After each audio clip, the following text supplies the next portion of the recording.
السلام علیکم ورحمۃ اللہ وبرکاتہ.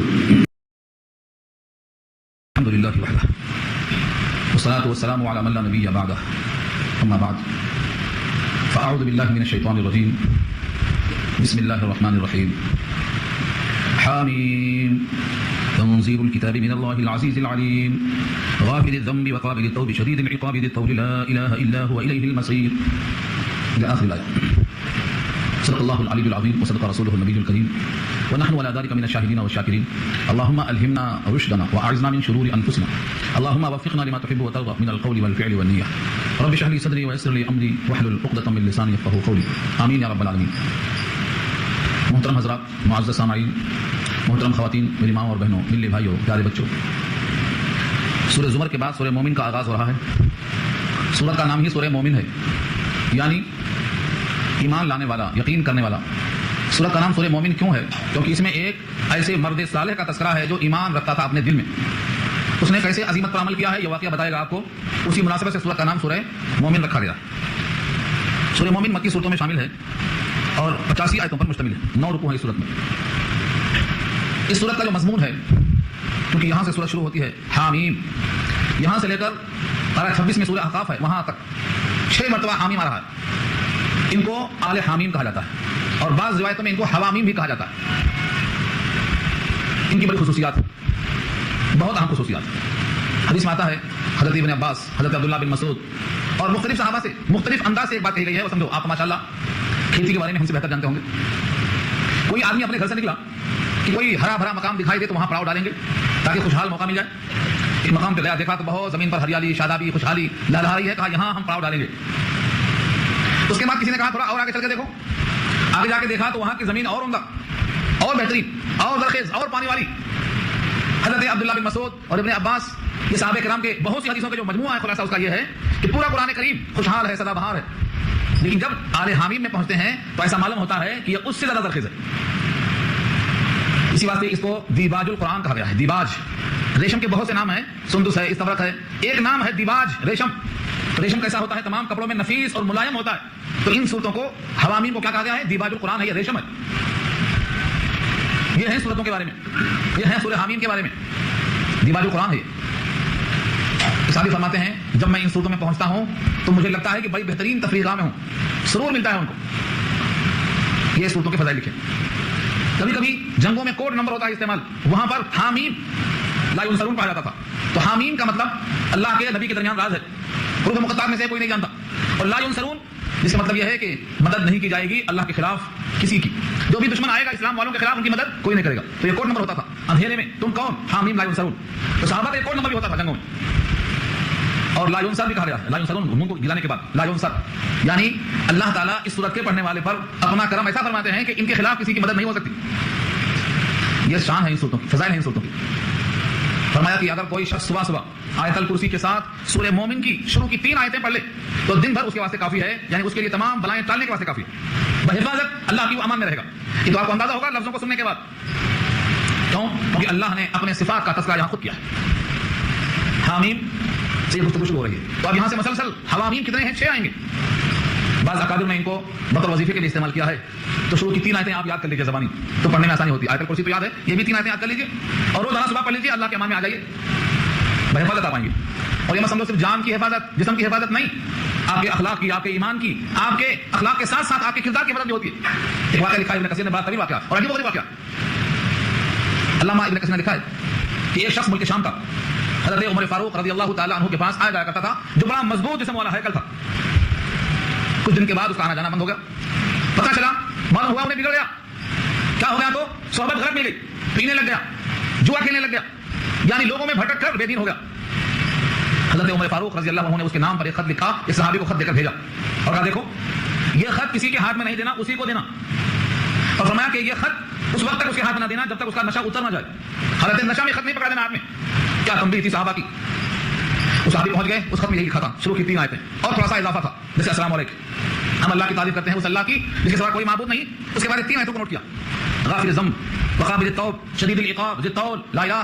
یہ جو آیت 3 آیتیں شروع کے الفاظ آ رہے ہیں، یہ 3 آیتیں لکھ کے بھیج دیا. اس نے خط کو لیا، پڑھنا شروع کیا. اس نے کہا کہ اس خط کے اندر تو مجھے امید بھی دلائی ہے کہ گناہوں کی معافی ہو جائے گی، توبہ قبول ہو جائے گی، اور ڈرایا بھی گیا ہے کہ نہیں مانیں گے تو بڑی سخت پکڑ ہو جائے گی۔ بار بار خط کو پڑھتا، چومتا، روتا، اس کے بعد اس نے توبہ کر لیا، تمام گناہوں سے پرہیز کر لیا۔ حضرت عمر فاروق نے جب واقعہ سنا تو اس کو اس طرح سے فائدہ ہوا تو فرمایا کرتے تھے جب کسی بھائی کے بگڑنے کا خیال آئے، کوئی بھائی کوئی ساتھی بگڑ جائے تو اس پر طنز نہیں کرنا، ارے میاں تو ایسا تھا، ایسا ہو گیا، اس سے ریئیکشن ہوتا اور غصہ آتا۔ اس کے لیے پہلے خود حضرت عمر نے دعا کی تھی، تم بھی پہلے دعا کر دینا اللہ اسے ہدایت دے، اور اس کے بعد جن آیتوں کے ذریعے سے رہنمائی کی تھی ایسے ہی اس کے سامنے کچھ اللہ رسول کی بات صحیح ڈھنگ سے پہنچا دینا۔ تو پہلے دعا کرنا، پھر احکام خداوندی کو پہنچا دینا، اور طنز اور ریمارک اور تحقیر سے اپنے آپ کو بچا کے رکھنا، ورنہ آدمی پہ غصہ شیطان دلاتا ہے۔ اور آگے فرمایا حضرت عمر نے اگر تم نے اس پر طنز کیا تو تم نے اس کا ساتھ نہیں دیا بلکہ تم نے شیطان کا تعاون کر کے اس کو بھڑکا دیا۔ آج یہی ہوا، ادنا سی غلطی کو ہم جب کسی کی پاتے ہیں تو اس پر ایسا طنز کرتے ہیں کہ شیطان خوش ہو جاتا ہے اور وہ آدمی ہمیشہ کے واسطے سے نکل جاتا ہے۔ بگڑے ہوئے آدمی سے ہمیں نفرت نہیں ہے، اس کے برے عمل سے نفرت ہے، تو پھر اس آدمی کا ہمدردی کا تقاضا یہ ہے کہ اس پر اللہ کا پیغام پہنچایا جائے۔ ہمیں مرض سے نفرت ہونا چاہیے، مریض سے نفرت نہیں ہونا چاہیے۔ غفلت ہے، غفلت دور ہوگی، خود احساس ہوگا۔ ان آیتوں کو حضرت عمر نے پیش کیا تھا، پورے قرآن کریم میں سے انتخاب کیا تھا کس نے؟ حضرت عمر نے۔ اب سوچو کہ ان تین آیتوں میں اللہ کی تعریف کیسے اللہ نے کی ہے کہ حضرت عمر نے اس کا انتخاب کیا اور علامہ ابن کثیر نے اس کو نقل کر دیا۔ اس طرح سے ان تین آیتوں کی اور بہت سارے فضائل ہیں، ہم نے کچھ پیش کیا آپ کے سامنے۔ آپ کو چاہیے کہ ان تین آیتوں کو زبان یاد کر لیں اور روزانہ اس کا ورد کریں اور ایک ایک صفت پر اللہ کی غور کریں، کیا شان ہے رب العالمین کی۔ اب آپ لفظوں کو دیکھیں، حامیم یہ حروف مقطعات میں سے، اس کے معنی اللہ کو معلوم یا اللہ رسول اللہ واضح۔ حقیقت میں اس کا مفہوم کسی کو نہیں معلوم۔ بعض لوگوں نے کہا کہ حامیم اللہ کے ناموں میں سے ایک نام ہے، لیکن یہ بھی دلیل ہے۔ تنزیل الکتاب، کتاب کا نازل کرنا، کتاب کا اتارنا، یہ لفظ بارہ آپ کے سامنے آ چکا ہے۔ تنزیل اتارنا، الکتاب قرآن کریم، تنزیل الکتاب من اللہ العزیز العلیم، اس اللہ کی طرف سے جو غالب ہے اور علم والا ہے، العزیز غالب، یعنی اس کے فیصلے کو کوئی تبدیل نہیں کر سکتا، اس کے کلام میں کوئی تغیر نہیں کر سکتا، اس کے اتارنے میں کوئی رخنہ نہیں ڈال سکتا، ملاوٹ نہیں کر سکتا، یہ عزیز ہے۔ اور العلیم ہے، علم والا ہے، تو اس کے علم میں کہیں نقص نہیں، کہیں کوئی عیب نہیں، کوئی کمی نہیں، آپ کتنا ہی سر تلاش کر کے مر جائیں لیکن قرآن میں تضاد نظر نہیں آئے گا۔ تضاد کا مطلب سمجھتے ہیں؟ وہاں تو یہ کہا تھا، یہاں تو یہ کہا دیا، دونوں میں ٹکراؤ اور تصادم آ گیا، نہیں ہو سکتا۔ اللہ نے چیلنج کیا، وَلَوْ كَانَ مِنْ عِنْدِ غَيْرِ اللَّهِ لَوَجَدُوا فِيهِ اخْتِلَافًا كَثِيرًا، اگر یہ قرآن اللہ کے غیر کے پاس آیا ہوتا تو اس میں بڑا اختلاف ہوتا۔ اتنی بڑی کتاب ہے، 6666 آیتیں ہیں، ان میں تصادم اور ٹکراؤ ہوتا، لیکن یہ اللہ کی طرف سے ہے، لہذا باہم متشابہ ہے، باہم مستحکم ہے، ایک ہی مضمون مختلف شکلوں سے اللہ نے پیش کیا، کہیں تصادم اور تعارض نہیں ہے۔ تو اللہ کی تین صفتوں میں سے آپ بارہ سنتا ہے، ایک علیم اور ایک عزیز۔ اللہ کی صفتوں میں سے عزیز اس واسطے کہ وہ اپنے کتاب میں پورا غلبہ رکھتا ہے اور اپنا علم پورا کا پورا جو وہ علیم ہے اس علم کی روشنی میں آپ کے سامنے کتاب بھیجی ہے تاکہ اس کے ذریعے سے آپ جو چیز نہیں جانتے ہیں اس کو جان سکیں، آپ کے لیے اچھا برا کیا ہے پہچان سکیں۔ یہ پہلی آیت مکمل ہوئی، تنزیل الکتاب من اللہ العزیز العلیم، کتاب کا اتارنا یعنی کتاب اتاری گئی ہے اللہ کی طرف سے جو زبردست ہے اور علم والا۔ غافر الذنب، پہلا غافر، غفرہ اس کا مادہ ہے اور غفرہ کے معنی آتے ہیں ڈھانپ لینا۔ غفرہ، مغفر لوہے کی ٹوپی کو بولتے ہیں، جو سر پہ رکھتے ہیں آپ ہیلمٹ کی طرح لوہے کی ٹوپی، وہ مغفر ہے۔ اور مغفور جس کی مغفرت ہو گئی، اور غفور بہت مغفرت کرنے والا، بہت بخشش کرنے والا۔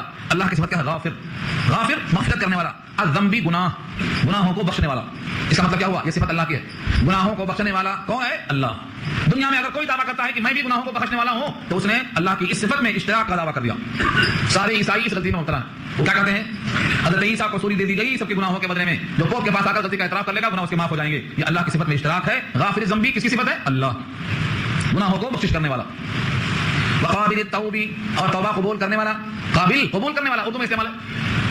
التوب، تاب یتوب، توبہ کے معنی آتے ہیں متوجہ ہونا، دونوں کے معنی بالکل ایک دکھائی دے رہے ہیں آپ کو، یعنی غافر الذنب گناہوں کی بخشش کرنے والا، قابل التوب توبہ قبول کرنے والا، دونوں ایک ہی چیز نظر آتی؟ ایسا نہیں ہے۔ بتانا یہ ہے کہ اللہ گناہوں کی مغفرت کرنے پر قادر ہیں، توبہ کے بغیر بھی، توبہ کے بغیر بھی اللہ گناہوں کی مغفرت کرنے پر قادر ہیں۔ لیکن اگر کوئی بندہ اللہ کی طرف متوجہ ہوتا ہے تو توبہ یتوب کے معنی متوجہ ہونا، توجہ کو اللہ قبول کر لیتے ہیں، ضرور نہیں کرتے اب تک نہیں آیا تھا اب آیا ہے چل یہاں سے، نہیں۔ اگر کوئی بندہ زندگی کے آخری لمحوں میں بھی کلمہ پڑھ کے اللہ کے پاس آ جائے تب بھی اللہ اس کی توبہ قبول کر لیتے ہیں۔ آیا تو صحیح؟ ہاں، زندگی بھر سرکشی کرتا رہا، غداری کرتا رہا، بے وفائی کرتا رہا، اللہ کی کھا کر غیر اللہ کو سجدہ کرتا رہا، لیکن آخری دن سے پہلے بھی، غرغرۂ موت سے پہلے بھی اگر اللہ کو اللہ مان کر آتا ہے تو قابل التوب، توبہ وہ قبول کر لیتے ہیں۔ شدید العقاب، شدید سخت، اور عقاب سزا، سخت پکڑنے والے ہیں، سزا دینے والے ہیں، یہ اللہ کی صفت ہے۔ اور آگے فرمایا طول، طول کے معنی آتے ہیں قدرت، طول کے معنی آتے ہیں عطا اور بخشش، طول کے معنی آتے ہیں وسعت اور گنجائش۔ تو طول کے معنی بڑی گنجائش والا، بڑی وسعت والا، بڑی عطا والا، بڑی بخشش والا، طول کے معنی آتے ہیں۔ تو اللہ کی صفتوں کو پھر دیکھیں آپ غور سے، غافر الذنب گناہوں کی بخشش کرنے والا، وقابل التوب توبہ کا قبول کرنے والا، شدید العقاب سخت سزا دینے والا، طول قدرت والا، لا الہ الا ہو نہیں کوئی معبود مگر وہی۔ یہ سارے صفات بتا کر فرمایا نہیں کوئی معبود مگر وہی، یعنی نہیں کوئی مسجود مگر وہی، نہیں ہے ہمارا کوئی رازق مگر وہی، نہیں ہے ہمارا کوئی مشکل کشا مگر وہی۔ یہ ہے لا الہ الا الیہ المصیر، اسی کی طرف لوٹنا۔ المصیر لوٹنے کی جگہ، سارا یسیر و سیر کے معنی آتے ہیں چلنا، سواس سے آ رہا ہے تو مسیر، چل کر پہنچنے کی جگہ کو مسیر کہتے ہیں۔ دنیا میں کوئی انسان کہیں بھی جائے کہیں بھی آئے، لیکن پہنچے گا کہاں؟ الیہ المسیر، اسی کی طرف پہنچنا۔ جس کو ایک واقعہ سنایا تھا، میں آپ کو یاد ہوگا مسیر کے بارے میں۔ ایک صاحب کی چوری ہو گئی، کوئی فقیر تھا، اس کی پگڑی کسی نے کھینچ لیا، پگڑی لے کے بھاگ گیا۔ وہ فقیر نے کہا کہ میں چھوڑوں گا نہیں، آ کے بیٹھا قبرستان کے دروازے پر۔ لوگوں نے کہا یہاں کیا کر رہا ہے؟ کہا انتظار کر رہا ہوں، آئے گا تو یہیں، تو جگہ تو نہیں، کہاں جائے گا؟ تو وہاں بیٹھا ہے، میں اپنی پگڑی یہاں کھینچوں گا اس سے۔ لوگوں نے کہا یہاں کب آئے گا؟ کہا کبھی بھی آئے گا، تو یہی جگہ تو یہی ہے۔ تو حقیقت یہ ہے ساری دنیا کے انسان آسمانوں پہ جائیں، چاند پہ جائیں، مریخ پہ جائیں، ساری کائنات کی سیر کر لیں، سب کو سجدہ کر لیں، جو دل میں آئے وہ کر لیں، لیکن بالآخر لوٹ کر آنے کی جگہ اللہ کے پاس ہے۔ الہ المسیر کا مطلب یہ ہے تم ٹرین میں جاؤ، ہوائی جہاز میں جاؤ، پیدل جاؤ، کتنا بھی تم اڑ لو، تمہارے واسطے ایک ہی منزل ہے کہ تم کو میرے سامنے حاضر ہونا ہے، مجھے نہیں پکڑ کے سامنے آیا جائے۔ تو الہ المسیر کا مطلب اسی کے پاس پہنچنا، دوسرا اور کوئی راستہ نہیں۔ ان تمام صفتوں کو غور سے سمجھو، جو ہم نے ترجمہ کیا ہے لفظی، ان لفظوں پر غور کریں گے تو کیا معلوم ہوگا؟ یہ کتاب اللہ نے بھیجا ہے، اتاری ہوئی کتاب ہے۔ اس کتاب کے برابر اور کوئی کتاب کیوں نہیں ہے؟ کیونکہ کوئی کتاب اگر اتاری ہوئی ہے بھی تو محرف ہو چکی ہے، چینج ہو چکی ہے، لوگوں نے اس کو بدل ڈالا۔ آسمانی کتابوں میں سب تحریف ہو گئی، یہ ایک کتاب ہے جس کی گارنٹی دی اللہ نے، اس کا ایک حرف کوئی بدل نہیں سکے گا، اس لیے یہ کتاب سب کتابوں سے عام ہے۔ اس کتاب سے کوئی غافل ہے تو اللہ کے علم والی کتاب سے غافل ہے، اس لیے اس کتاب سے غافل ہونا اور اپنے بچوں کو غافل رکھنا یہ بہت بڑی بھول ہے۔ تو پہلی بات معلوم ہوئی کتاب اللہ کی طرف سے نازل ہے، بنائی ہوئی نہیں ہے محمد صلی اللہ علیہ وسلم کی، جس کو فرق کا خیال تھا کہ گھر کے پیش کر دیا ہے، آپ پر کتاب نازل کی ہے۔ دوسری بات، نازل کرنے والا اللہ ہے جو اتنا غالب ہے کہ کوئی مزاحمت نہیں کر سکتا، اور اتنا علم والا ہے کہ اس کے علم میں کہیں کوئی کمی نہیں ہو سکتی۔ زیادہ پختہ کتاب ہے، مضبوط کتاب ہے، لانے والا اور بھیجنے والا دونوں مضبوط۔ اب اس کے بعد یہ ہے کہ اب تک ہم کو نہیں معلوم تھا، ہم بڑے غفلت میں تھے۔ اللہ فرماتے ہیں اب تک کی ساری غلطیاں معاف کرنے والا تو وہی ہے غافر الذنب، اب تک جتنی غلطیاں ہیں وہی معاف کرنے والا، اور اگر تم نے آج سے اللہ کی طرف توجہ کر لیا تو قابل توب، ہماری توجہ قبول کرنے والا، اور اگر تم نے ان دو باتوں کو تسلیم نہیں کر لیا تو سمجھ لو شدید العقاب، بڑی سخت پکڑ پکڑنے والا ہے، ایسی پکڑ کوئی نہیں پکڑ سکتا۔ اور آگے فرمایا ذی الطول، بڑی قدرت والا ہے، اس کی پکڑ سے کوئی بچ نہیں سکتا، چھٹ نہیں سکتا، اور وہ وہی ہے جس کا نام اللہ ہے، اس کے سوا کوئی معبود نہیں، اللہ کے سوا کوئی معبود نہیں، اللہ کے سوا کوئی عبادت کے لائق نہیں ہے، اسی کے پاس لوٹ کر جانا ہے۔ یہ صحابی ہیں، وہ فرماتے ہیں کہ میں حضرت مصعب بن زبیر کے ساتھ ایک بار میں داخل ہوا کہ چلو 2 رکعت نماز پڑھ لیں گے۔ مصعب بن عمیر ان کے ساتھ کون تھے؟ سعید بن جبیر تھے۔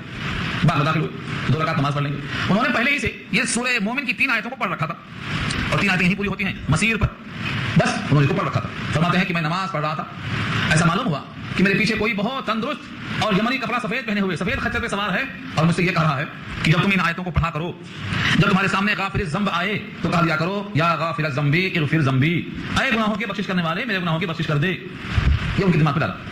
اور جب فرمایا وقابل التوب پڑھو تو کہو یا قابل التوب اقبل توبتی، میری توبہ قبول کر لے، اور جب تم کہو شدید العقاب تو کہو یا شدید العقاب لا تعاقبنی، مجھے سزا مت دیجیے، مجھے معاف کر دیجیے، اور جب کہو ذی الطول تو کہو یا ذی الطول یا ذی الطول طل علیہ، مجھ پر اپنی قدرت کو واضح کرو، مجھ پر اپنی قدرت اور رحمت اور بخشش اور سخاوت کو خوب کھول دو۔ یہ جملہ وہ سنتے رہے، نماز سے فارغ ہو کر دیکھا تو دائیں بائیں کوئی نہیں، دوڑ کے جا کے دیکھا باقی باہر بھی کوئی نہیں، لوگوں سے پوچھا کہ اس شکل کا آدمی ہے گھوڑے پر سوار ہے، کوئی دیکھا؟ کسی نے کہا دکھائی نہیں۔ یہ واقعہ نقل کیا ہے مظہری نے، اور کہا کہ ہو سکتا ہے ایسا کبھی کبھی الیاس علیہ السلام کیا کرتے ہیں، ان کی آواز ہے۔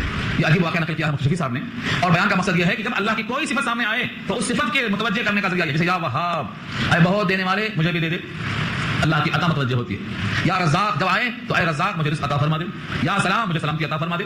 جن صفتوں کو اللہ نے خود بتایا ہے اپنے واسطے، ان صفتوں کو اسی موقع پر متوجہ ہو کر اللہ تعالیٰ لینا چاہیے، یہ سکھلایا ہے اس صورت کے اندر۔ آگے فرمایا ما یجادل فی آیات اللہ الا الذین کفروا، اچھی طرح سے دیکھو، لوگوں کا یہ جو خیال ہے کہ قرآن سمجھ میں نہیں آ سکتا، اس کو دماغ سے جھٹک کے نکال دو، یہ الزام ہے اللہ پر، ایسی کتاب بھیج دیا بندوں کے لیے جو بندوں کے قابل نہیں رہی، نعوذ باللہ، ایسی بات اللہ کی طرف منسوخ کیا لوگوں نے۔ اللہ فرماتے ہیں اللہ کی آیتوں میں جھگڑا وہی کرتے ہیں جو کافر ہیں، اللہ کے الفاظ دیکھ لو، ما یجادلوا، نہیں جدال کرتے، نہیں جھگڑا کرتے، فی آیات اللہ، اللہ کی آیتوں میں، الا الذین کفروا، مگر وہ لوگ جنہوں نے کفر کیا۔ کیا مطلب ہوا؟ اللہ کی آیتوں میں جھگڑا کون کرتے؟ جنہوں نے کفر کیا ہے۔ جو مومن ہے وہ تو مان چکا ہے قرآن کو، اس کو جھگڑا کرنے کی نوبت کہاں سے آئی؟ سب سے پہلے قرآن پر ایمان کون لایا؟ سب سے پہلے سورہ بقرہ میں یہ بحث آپ سن چکے ہیں، آمن الرسول بما انزل الیہ من ربہ، سب سے پہلے رسول اللہ ایمان لائے، والمؤمنون، اور تمام صحابہ ایمان لائے۔ تو جس کتاب پر سب سے پہلے رسول اللہ ایمان لائے اور جس کتاب پر صحابہ سارے کے سارے ایمان لائے، اس کتاب پر بھلا ایمان والے کو جھگڑنے کا موقع کہاں سے آ گیا؟ اناد اور سرکشی اور ضد اور ہردرمی یہ جہنم کی طرف لے جاتی ہے۔ جس طرح سے ابلیس نے آدم کو سجدہ نہیں کیا صرف گھمنڈ کی وجہ سے، اسی سرکشی کی وجہ سے کفار قریش نے بھی رسول اللہ کے ساتھ کو نہیں مانا، تو تشبیہ دیا اللہ نے، جس طرح ابلیس نے ضد کر کے اللہ کے رسول کو نہیں مانا، کفار قریش نے نبی کو تسلیم نہیں کیا، تو جو انجام ابلیس کا ہوا آدم کو سجدہ نہ کرنے سے، وہی انجام کفار قریش کا ہوگا رسول اللہ کو نہ ماننے سے۔ تو اس کتاب پر تو ایمان لا چکے رسول اللہ اور تمام صحابہ، لہٰذا جھگڑا کون کرے گا ہماری آیتوں میں؟ کافر۔ اس سے معلوم ہوا قرآن کریم میں جھگڑا کرنے والا اللہ کی نگاہ میں کون ہو سکتا ہے؟ کافر ہو سکتا ہے. اور نبی صلی اللہ علیہ وسلم کا ارشاد ہے اِنَّ جِدَالًا فِي الْقُرْآنِ، بے شک جھگڑا کرنا قرآن کریم میں کس سے ہو سکتا ہے؟ کافر سے ہو سکتا ہے، صرف کافر سے. اب یہاں سے مراد جھگڑا کون سا ہے؟ کیسا جھگڑا؟ اگر کوئی قرآن کریم کے ذریعے سے مسائل نکالتا ہے، غور و فکر کرتا ہے، آپس میں مطالبہ و مباحثہ کرتا ہے، سمجھنے کے لیے کچھ سوالات کرتا ہے، تو سوال کا کام ہے. سوال ہے تو جدال کیسا، جھگڑا کیسا قرآن کریم میں؟ قرآن کریم کی آیتوں کا مطلب الٹ پھیر کر کے اللہ کی آیتوں میں ٹکراؤ دکھا کے، جیسے کچھ لوگ کہتے ہیں بھائی یہ آیت حدیث سے ٹکراتی ہے، حدیث اسی کی زبان سے نکلی ہے جس پہ کتاب نازل ہوا ہے، تو ٹکراتی کیسے؟ ہمارے سمجھنے میں غلطی ہو رہی ہے. یا تو وہ حدیث سند کے اعتبار سے صحیح نہیں ہے، ورنہ جس زبان سے وہ حدیث نکلی ہے اسی پر یہ کتاب بھی نازل ہوئی ہے، ٹکراتی کیسے؟ تصادم کیسے ہو سکتا ہے؟ قرآن کریم کے مطابق ہمارا عقیدہ ہے. اب کوئی کہتا ہے کہ قرآن کریم کے مطابق عقیدہ ہونے کے باوجود عقیدہ غلط ہے، تو ہم کیا سمجھیں گے؟ کیا کہا جائے گا؟ یہی کہا جائے گا کہ لوگوں کو حسد ہے اور جلن ہے. قرآن کریم کے مطابق عقیدہ صحیح ہوتا، غلط نہیں ہوتا. قرآن کریم ہی تو وہ کتاب ہے جس کے مطابق انسان کو ہونا چاہیے. تو پہلی چیز یاد رکھ لو، قرآن کریم میں جھگڑا کرنے والا اللہ کی نگاہ میں کون ہو سکتا ہے؟ کافر ہو سکتا ہے. اب قرآن میں جھگڑا کیسے ہو سکتا ہے؟ یہ تھوڑا علمی بحث ہے، میں یہاں نہیں چھوڑنا چاہتا ہوں اس کو، لیکن اگر آپ چاہیں تو تنہائیوں میں مجھ سے مل کے اس کو حل کر سکتے ہیں کہ قرآن میں جھگڑا نکالنا کیسے ہو سکتا ہے. لوگوں نے جھگڑا نکالا، بحثیں کی، لیکن یہ عوام کی رائے نہیں ہے. قرآن کریم میں جو بھی اپنے مطلب کے مطابق آیتوں کو تلاش کرے گا، ان کو الٹا سیدھا پیش کرے گا اور قرآن کریم کی دوسری آیتوں سے ٹکراؤ دکھائے گا، یقیناً وہ جدال کرتا ہے قرآن کریم میں. اور ایسا جدال کرنا کفر ہے، جائز نہیں ہے. تو پہلی بات معلوم ہو گئی، اللہ کی آیتیں اللہ کی نگاہ میں اتنی عزیز ہیں کہ ان میں جھگڑا نکالنے والا صرف کافر ہی ہو سکتا ہے، نہ کہ مومن. یہ اللہ نے فرمایا ما یجادل فی آیات اللہ، نہیں جھگڑا کرتے ہیں اللہ کی آیتوں میں یعنی قرآن میں، الا الذین کفروا، مگر وہ لوگ جنہوں نے کفر کیا، جو منکر ہے اس کے. فلا یغررک تقلبهم فی البلاد، یہ ایک سوال کا جواب ہے، مگر سوال آپ کو نہیں معلوم ہے کس سوال کا جواب ہے یہ؟ خانہ کعبہ میں رہنے والے اطراف کے لوگ قریش جو سن 8 ہجری تک مکے میں بتوں کی پرستش کرتے رہے، بیت اللہ میں بت رکھے تھے. 8 ہجری نبی صلی اللہ علیہ وسلم کی وفات سے 2 سال پہلے تک قبضہ کیے ہوئے ہیں. نبوت کا زمانہ 21 سال گزر چکا ہے، صرف 2 سال باقی ہیں، مگر ابھی مکے کے اندر بت رکھے ہوئے ہیں بیت اللہ میں. اور یہ لوگ چونکہ بیت اللہ کے نگران کار تھے، ان کا بڑا احترام ہوتا تھا. سردی کے دنوں میں یمن جایا کرتے تھے اور گرمی کے دنوں میں ملک شام جایا کرتے تھے. کیوں؟ ملک شام ٹھنڈا علاقہ ہے، ملک یمن گرم علاقہ ہے. سورہ قریش میں پڑھ چکے ہیں، رحلۃ الشتاء والصیف، سردی اور گرمی جانے کا سفر کرتے تھے. تو ان کا لوگ احترام کرتے تھے کہ بیت اللہ سے آئے ہیں، یہ بیت اللہ کے نگران کار ہیں، خانہ کعبہ کے محافظ ہیں، حاجیوں کو پانی پلانے والے ہیں. ان کا احترام ہوتا تھا، ان کا مال بکتا تھا، ان کی عزت ہوتی تھی. ڈاکو ان پر ہاتھ نہیں ڈالتے تھے، ان کا مال لوٹتے نہیں تھے، بڑے مزے میں آتے اور جاتے تھے. کچھ لوگوں کو شبہ پیدا ہوا کہ اگر یہ لوگ مجرم ہیں، اللہ کی آیتوں میں جھگڑا کرنے والے، رسول اللہ کی بات کو نہ ماننے والے، تو ان کا ملک شام جانا، ملک یمن جانا اور سفر کرنا اور مال لے کے آنا، نفع کما لینا، یہ تو اللہ کی طرف سے لگتا ہے کہ بڑے پسندیدہ ہیں، بڑے پہنچے ہوئے لوگ ہیں یہ. اس کا جواب دیا ہے اللہ نے، فلا یغررک، تجھ کو دھوکے میں نہ ڈال دے. فلا یغررک، غر یغر، غرور کے معنی دھوکے میں ڈالنا. مغرور کہتے ہیں کس کو؟ جو دھوکے میں ہو. دنیا کا نام کیا ہے؟ دار الغرور، دھوکے کی. میری ہے دنیا، ہوا نکل کے چلا گیا تو دھوکے کی جم، دھوکے کا مقام. اور دھوکہ دینے والا کون ہے؟ شیطان. وغرکم باللہ الغرور، دھوکہ باز کس کا نام ہے؟ شیطان کا. یہاں کیا کہنا چاہ رہے ہیں؟ فلا یغررک، تجھ کو دھوکے میں نہ ڈال دے. تقلبہم، ان کا چلنا پھرنا، فی البلاد، بلد کی جمع ہے شہروں میں، ملک شام میں جانا، ملک یمن میں جانا، مال کمانا، ان کا چلنا پھرنا اس سڑک پھرت سے تم ان کو خدا کا محبوب نہ سمجھ لینا، کیونکہ وہ اللہ کی آیتوں میں جھگڑا نکالنے والے ہیں، وہ اللہ کے نبی کو اور توحید کو، رسالت کو، آخرت کو رد کرنے والے ہیں. یہ عارضی طور پر ان کا تقلب ہے، چلنا پھرنا، کمانا کھانا ہے، اس سے تم دھوکے میں نہ آنا. ہاں سنو، ان کی تمام کیفیت آنے والے دنوں میں کیا ہوگی جو پہلے لوگوں کی ہوئی. جن لوگوں نے نبیوں کا انکار کیا ان کا حال سنو، ٹھیک ویسے ہی ان کا بھی حال ہونے والا ہے. وہ کون قومیں ہیں؟